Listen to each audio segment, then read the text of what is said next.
Hello everyone, welcome to Neso school. पिछले lecture में हमने समझा केमिकल इक्वेशंस को लिखा कैसे जाता है।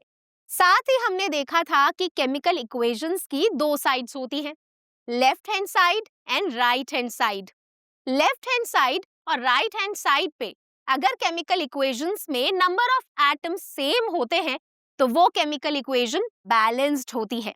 लेकिन अगर दोनों साइड्स पे नंबर ऑफ एटम्स सेम नहीं होते तो ऐसी केमिकल इक्वेशन को स्केलेटल केमिकल इक्वेशन बोलते हैं। अब स्केलेटल केमिकल इक्वेशन को बैलेंस करना बहुत जरूरी है, बट क्यों जरूरी है और हम कैसे किसी भी केमिकल इक्वेशन को बैलेंस करते हैं, चलिए समझते हैं इस लेक्चर की मदद से, जिसका नाम है बैलेंस्ड केमिकल इक्वेशंस। और देखते हैं हमारे आज के टॉपिक्स क्या हैं। हमारा आज का पहला टॉपिक होगा बैलेंस्ड केमिकल इक्वेशंस। इस टॉपिक में हम समझेंगे कि केमिकल इक्वेशंस को बैलेंस करना क्यों जरूरी है और कैसे केमिकल इक्वेशंस को बैलेंस किया जाता है। इसके बाद हम देखेंगे होमवर्क प्रॉब्लम्स जो आपको सॉल्व करनी है। तो चलिए शुरू करते हैं पहले टॉपिक के साथ, जो है बैलेंस्ड केमिकल इक्वेशंस। और ये टॉपिक आपकी बुक में यहाँ पर, इसके नेक्स्ट पेज पे और इसके भी नेक्स्ट पेज पे यहाँ तक समझाया हुआ है। तो जैसा कि मैंने आपको अभी बताया, केमिकल इक्वेशंस में अगर दोनों साइड्स पे यानी कि लेफ्ट हैंड साइड और राइट हैंड साइड में अगर नंबर ऑफ एटम्स सेम नहीं होते तो ऐसी केमिकल इक्वेशन को स्केलेटल केमिकल इक्वेशन बोलते हैं। बट स्केलेटल केमिकल इक्वेशन को बैलेंस करना बहुत जरूरी है। क्यों जरूरी है, चलिए मैं आपको समझाती हूँ।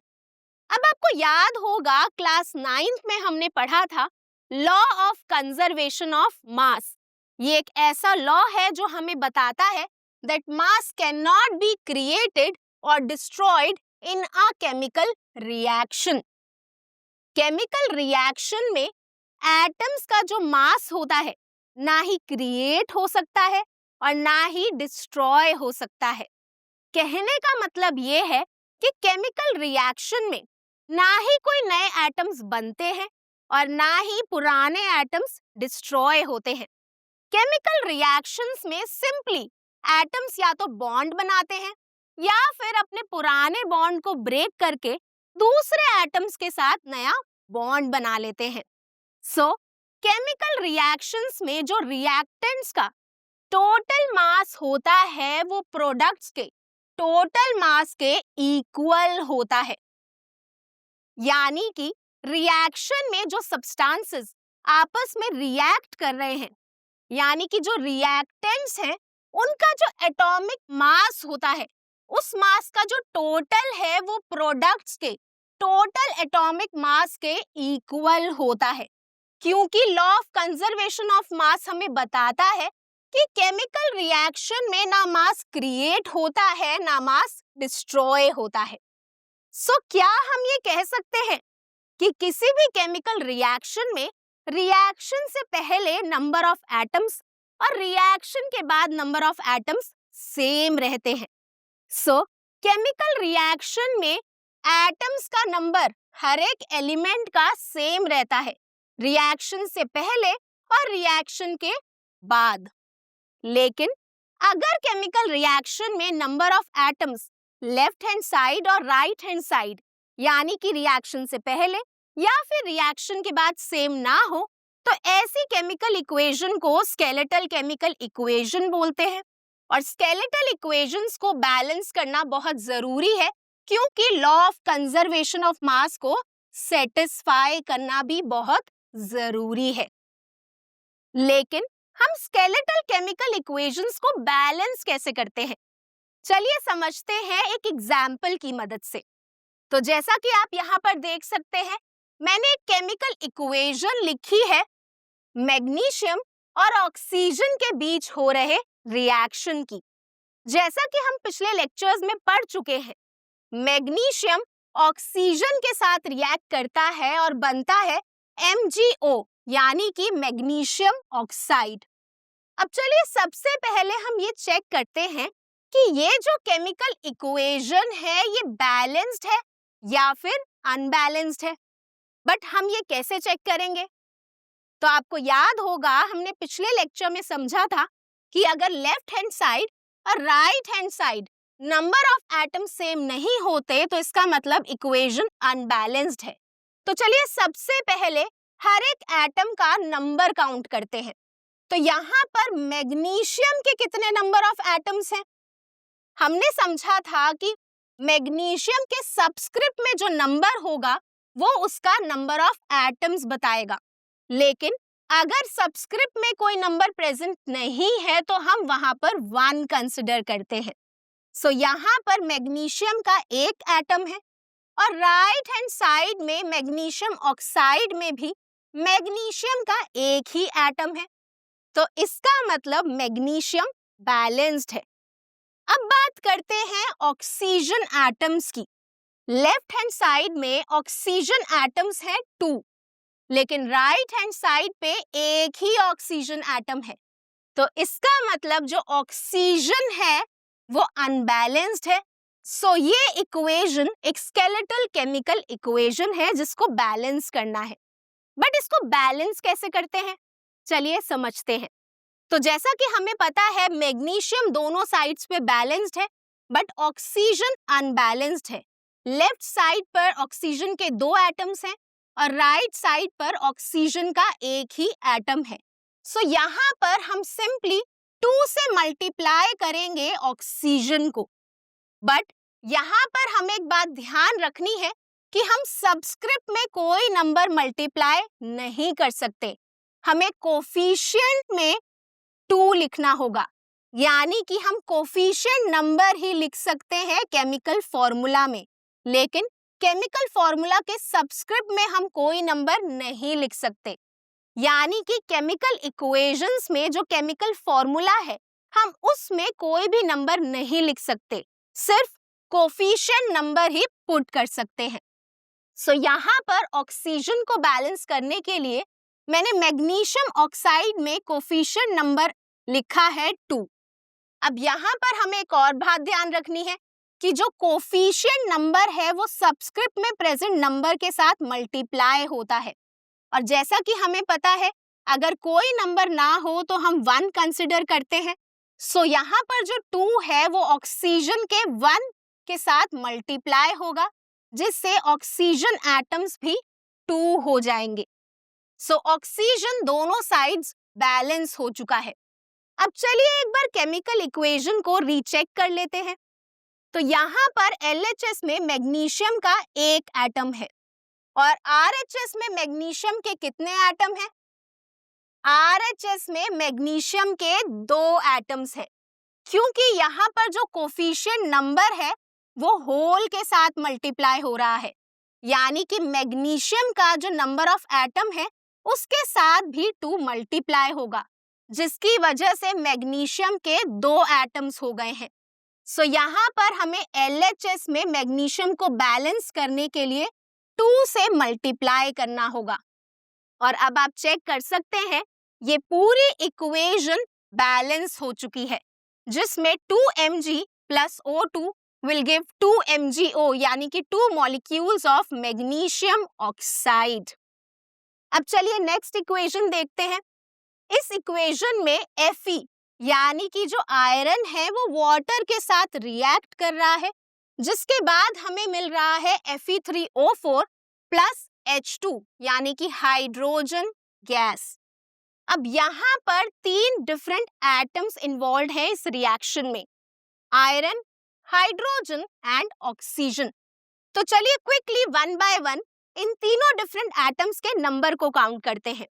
तो यहाँ पर LHS में आयरन का एक एटम है और RHS में आयरन के 3 एटम्स हैं, तो यानी कि आयरन अनबैलेंस्ड है। LHS में हाइड्रोजन के 2 एटम्स हैं और RHS में भी हाइड्रोजन के 2 ही एटम हैं, तो इस इक्वेशन में हाइड्रोजन बैलेंस्ड है। लेकिन अगर मैं बात करूं ऑक्सीजन की, तो LHS में ऑक्सीजन का एक एटम है और RHS में ऑक्सीजन के 4 एटम्स हैं। सो इस इक्वेशन में हमें आयरन और ऑक्सीजन को बैलेंस करना है। तो चलिए सबसे पहले आयरन को बैलेंस करने के लिए यहाँ पर 3 से मल्टीप्लाई करते हैं Fe को, क्योंकि RHS में आयरन के 3 एटम्स हैं, सो यहाँ हम सिंपली 3 से मल्टीप्लाई कर देंगे। सो आयरन आप देख सकते हैं दोनों साइड बैलेंस हो चुका है। अब आते हैं हाइड्रोजन पे। हाइड्रोजन ऑलरेडी बैलेंस्ड है, तो आगे बढ़ते हैं ऑक्सीजन पे। अब ऑक्सीजन LHS में एक ही है, लेकिन RHS में ऑक्सीजन के 4 एटम्स है। सो यहाँ पर हम क्या करेंगे, यहाँ पर हम सिंपली 4 से मल्टीप्लाई कर देंगे, क्योंकि 4 जब ऑक्सीजन के एक एटम के साथ मल्टीप्लाई होगा तो ऑक्सीजन के 4 एटम्स हो जाएंगे। सो यहाँ पर आप चेक कीजिए, ऑक्सीजन दोनों साइड बैलेंस्ड है। तो चलिए एक बार रीचेक करते हैं केमिकल इक्वेशन को। लेफ्ट हैंड साइड पे आयरन के 3 एटम है, राइट हैंड साइड पे भी आयरन के 3 एटम है। लेफ्ट हैंड साइड पे हाइड्रोजन के कितने एटम्स हैं? 4 मल्टीप्लाई होगा 2 से, तो यानी कि लेफ्ट हैंड साइड में हाइड्रोजन के 8 एटम्स हैं। लेकिन अगर मैं राइट साइड की बात करूं तो यहाँ पर तो हाइड्रोजन के 2 ही एटम्स हैं। तो इसका मतलब वाटर मॉलिक्यूल में 4 नंबर लिखने की वजह से जो हाइड्रोजन है वो अनबैलेंस हो गया है। सो यहाँ पर राइट हैंड साइड में हाइड्रोजन को बैलेंस करने के लिए हम सिंपली इसको 4 से मल्टीप्लाई कर देंगे, जिसकी वजह से LHS और RHS में दोनों में हाइड्रोजन के 8 एटम्स हो जाएंगे। और ऑक्सीजन जैसा कि हमें पता है बैलेंस्ड है, क्योंकि दोनों साइड पे ऑक्सीजन के 4 एटम्स प्रेजेंट है। सो हमारी कंप्लीट बैलेंस्ड इक्वेशन हुई 3Fe plus 4H2O will give Fe3O4 plus 4H2। अब चलिए आगे बढ़ते हैं और देखते हैं नेक्स्ट इक्वेशन क्या है। इस इक्वेशन में जो हाइड्रोजन है वो रिएक्ट हो रहा है क्लोरीन के साथ और हमें मिल रहा है HCl, यानी कि हाइड्रोक्लोरिक एसिड। अब चलिए इसमें quickly number of atoms count करते हैं। लेफ्ट हैंड साइड पे हाइड्रोजन के 2 एटम्स हैं और राइट साइड पे एक ही एटम है। लेफ्ट साइड पे क्लोरीन के 2 एटम्स हैं और राइट साइड पे क्लोरीन का एक ही एटम है। तो हम सिंपली बैलेंस करने के लिए राइट साइड पे 2 से मल्टीप्लाई कर देंगे, जिससे हमारा एक साथ हाइड्रोजन और क्लोरीन बैलेंस हो जाएगा। सो कंप्लीट इक्वेशन होगी H2 plus Cl2 will give 2HCl। अब चलिए नेक्स्ट इक्वेशन देखते हैं। इस इक्वेशन में CO यानी कि कार्बन मोनोऑक्साइड रिएक्ट कर रहा है H2 के साथ, जिसके बाद हमें मिल रहा है CH3OH यानी कि मीथेनॉल। अब इस रिएक्शन में 3 अलग अलग एटम्स इन्वॉल्व है, कार्बन, ऑक्सीजन एंड हाइड्रोजन। इस इक्वेशन में लेफ्ट हैंड साइड पे कार्बन का एक एटम है और राइट हैंड साइड पे भी कार्बन का एक ही एटम है, तो इसका मतलब कार्बन बैलेंस्ड है। ऑक्सीजन काउंट करते हैं, दोनों साइड पे ऑक्सीजन के 1-1 एटम ही है, तो इसका मतलब ऑक्सीजन भी बैलेंस्ड है।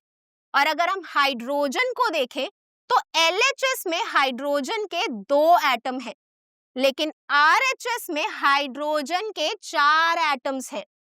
H3 plus H इसका मतलब 4 एटम्स है हाइड्रोजन के। सो इस इक्वेशन में हाइड्रोजन अनबैलेंस्ड है। अब बैलेंस करने के लिए हम लेफ्ट हैंड साइड पे सिंपली 2 से मल्टीप्लाई कर देंगे, जिससे लेफ्ट हैंड साइड पे भी 4 हाइड्रोजन एटम्स हो जाएंगे। सो ये जो इक्वेशन है ये बैलेंस्ड है। CO plus 2H2 will give CH3OH। अब चलिए देखते हैं नेक्स्ट इक्वेशन। इस इक्वेशन में कार्बन डाइऑक्साइड रिएक्ट कर रहा है H2O के साथ, जिसके बाद हमें मिल रहा है C6H12O6। ये ग्लूकोज का फॉर्मूला है और साथ में बन रहा है O2 एंड H2O। अब इस रिएक्शन में आप देखेंगे 3 डिफरेंट एटम्स इन्वॉल्व हैं, कार्बन, ऑक्सीजन एंड हाइड्रोजन। तो चलिए सबसे पहले हम हर एक एटम के नंबर काउंट करते हैं। तो अगर हम कार्बन की बात करें तो लेफ्ट हैंड साइड पे कार्बन का एक ही एटम है, लेकिन राइट हैंड साइड पे कार्बन के 6 एटम है, तो इसका मतलब कार्बन अनबैलेंस्ड है। लेफ्ट हैंड साइड पे ऑक्सीजन के 3 एटम्स हैं, O2 प्लस O, यानी कि 3 एटम्स हैं, लेकिन राइट हैंड साइड पे ऑक्सीजन के 9 एटम्स हैं, 6 प्लस 2 प्लस 1, यानी कि 9 एटम्स हैं ऑक्सीजन के। सो ऑक्सीजन भी अनबैलेंस्ड है। अब अगर हम बात करें हाइड्रोजन की, तो लेफ्ट हैंड साइड पे 2 हाइड्रोजन एटम है, लेकिन राइट हैंड साइड पे 12 प्लस 2, यानी कि 14 एटम्स हैं हाइड्रोजन के। सो इस इक्वेशन में कार्बन, ऑक्सीजन और हाइड्रोजन तीनों ही अनबैलेंस्ड है। तो चलिए सबसे पहले हम कार्बन को बैलेंस करते हैं, और उसके लिए हम यहाँ पर कोफिशिएंट 6 से मल्टीप्लाई करेंगे CO2 को, जिससे यहाँ पर 6 कार्बन एटम्स हो जाएंगे और राइट हैंड साइड पे ऑलरेडी कार्बन के 6 एटम्स प्रेजेंट हैं। सो कार्बन तो बैलेंस हो चुका है। अब बारी है ऑक्सीजन की, लेकिन ऑक्सीजन को बैलेंस करने से पहले चलिए बैलेंस करते हैं हाइड्रोजन को। तो जैसा कि आप देख सकते हैं LHS में हाइड्रोजन के 2 एटम हैं, लेकिन RHS में हाइड्रोजन के 14 एटम्स हैं। सो यहाँ पर बैलेंस करने के लिए हम लेफ्ट हैंड साइड में 7 से मल्टीप्लाई करेंगे H2O को, जिससे 7 इंटू 2, यानी कि हाइड्रोजन के भी 14 एटम्स हो जाएंगे LHS में। अब कार्बन बैलेंस हो चुका है, हाइड्रोजन बैलेंस हो चुका है। अब चलिए ऑक्सीजन को बैलेंस करते हैं। सो जैसा कि हमने अभी देखा था, ऑक्सीजन के यहाँ पर कितने एटम्स थे?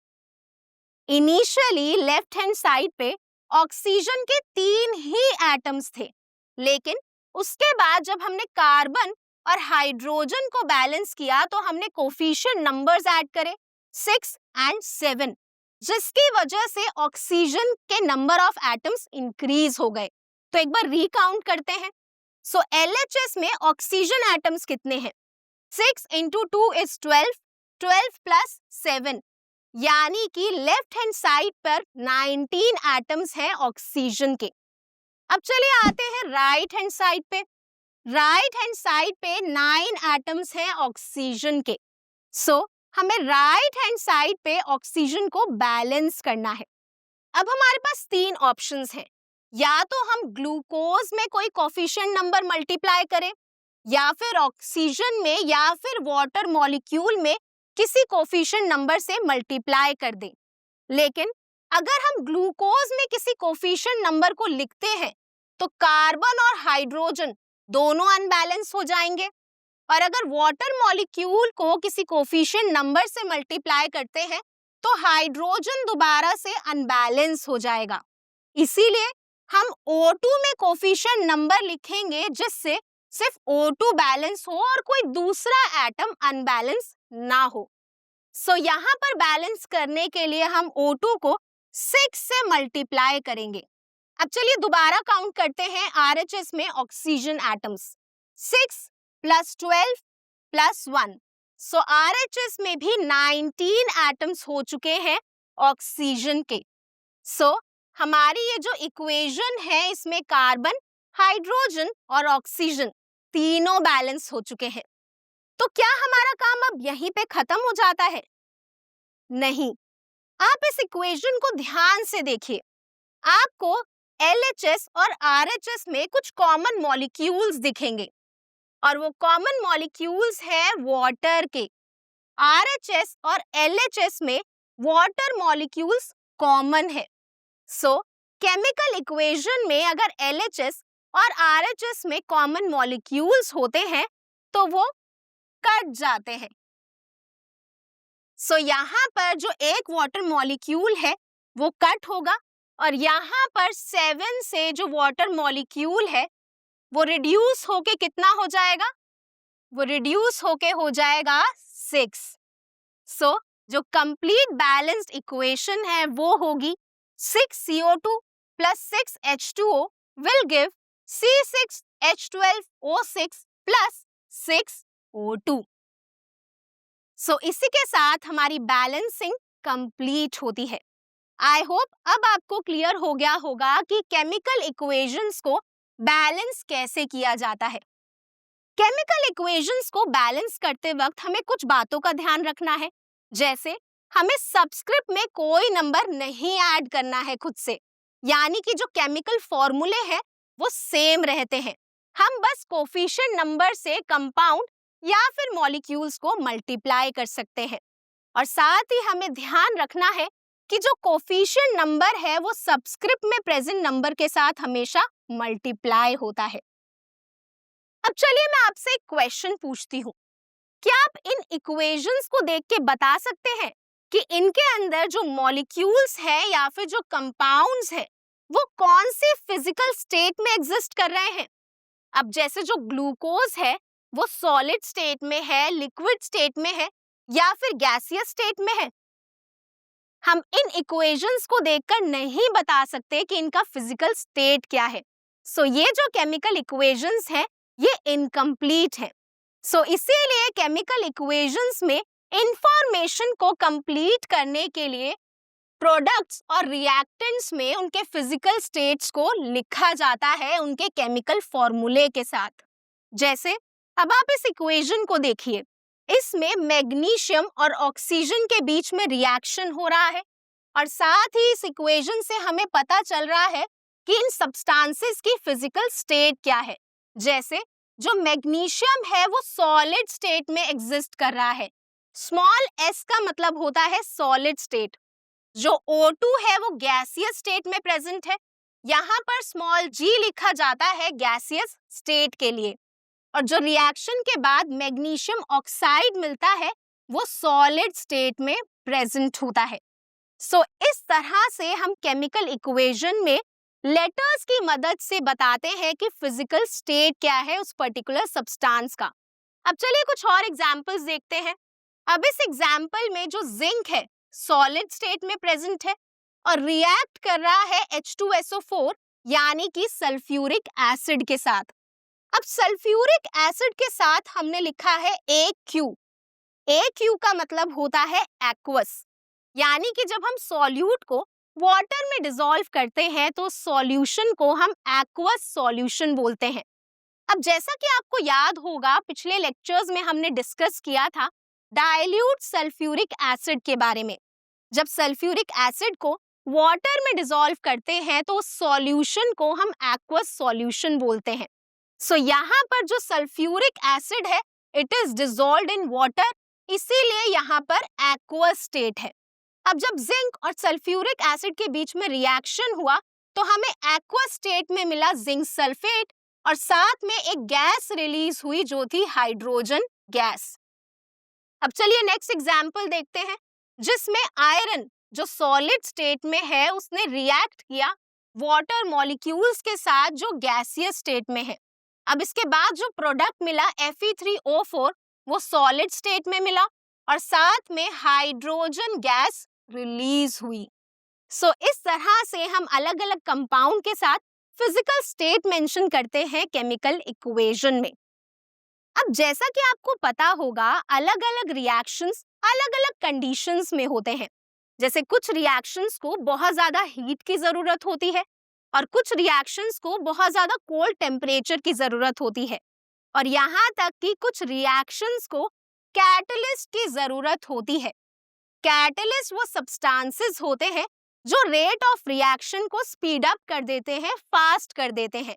सो अलग अलग केमिकल रिएक्शंस अलग अलग कंडीशंस में होते हैं, जैसे कि टेम्परेचर, प्रेशर या फिर कैटलिस्ट की प्रेजेंस में होते हैं। अब अगर कोई भी केमिकल रिएक्शन टेम्परेचर या फिर पर्टिकुलर प्रेशर या फिर पर्टिकुलर कैटलिस्ट की प्रेजेंस में होता है तो हम अलग अलग कंडीशंस को शो करते हैं एरो के ऊपर या फिर नीचे। जैसा कि आप इस रिएक्शन में देख सकते हैं, कार्बन मोनोऑक्साइड हाइड्रोजन गैस के साथ रिएक्ट करता है 340 atm पे, यानी कि एटमॉस्फेरिक प्रेशर पे, जिसके बाद हमें मिलता है CH3OH यानी कि मीथेनॉल। सो इस रिएक्शन में एरो के ऊपर हमने प्रेशर मेंशन किया है, जिससे हमें पता चल रहा है कि ये जो केमिकल रिएक्शन है ये इस पर्टिकुलर प्रेशर पे ही होता है। अब नेक्स्ट रिएक्शन देखते हैं। ये जो रिएक्शन है ये है फोटोसिंथेसिस रिएक्शन, जिसके बारे में आप लाइफ प्रोसेसेस चैप्टर में भी पढ़ेंगे।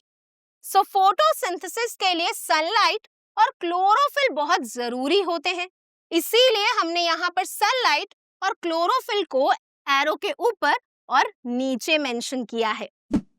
सो इस तरह से हम केमिकल इक्वेशंस में सारी कंडीशंस और फिजिकल स्टेट्स भी मेंशन करते हैं, जिससे एक केमिकल इक्वेशन से हमें सारी इंफॉर्मेशन मिल जाती है उस पर्टिकुलर केमिकल रिएक्शन की। सो अब हमने अच्छे से समझ लिया है कि केमिकल इक्वेशंस को बैलेंस कैसे करते हैं, फिजिकल स्टेट्स को कैसे मेंशन करते हैं और कंडीशंस जैसे कि टेम्परेचर, प्रेशर और कैटलिस्ट को कहां पर लिखा जाता है एक केमिकल इक्वेशन में। सो इसी के साथ हमारा पहला topic balanced chemical equations complete होता है। अब चलिए आगे बढ़ते हैं और देखते हैं होमवर्क प्रॉब्लम्स। तो जैसा कि आप देख सकते हैं यहाँ पर मैंने 3 अनबैलेंस्ड केमिकल इक्वेशंस ली हैं जिनको आपको बैलेंस करना है। सो अगर आपको केमिकल इक्वेशंस को कैसे बैलेंस करते हैं क्लियर हो गया है, तो आप इजीली इन तीनों केमिकल इक्वेशंस को बैलेंस कर पाएंगे। तो देर किस बात की, चलिए क्विकली कमेंट बॉक्स में इन तीनों इक्वेशंस को बैलेंस करके बताइए। सो इसी के साथ हमने हमारी होमवर्क प्रॉब्लम्स भी देख ली हैं और हमारा आज का लेक्चर कंप्लीट होता है। तो आज के लेक्चर के लिए बस इतना ही। अब मैं मिलूंगी आपसे नेक्स्ट लेक्चर में एक नए और इम्पोर्टेंट टॉपिक के साथ। Thank you.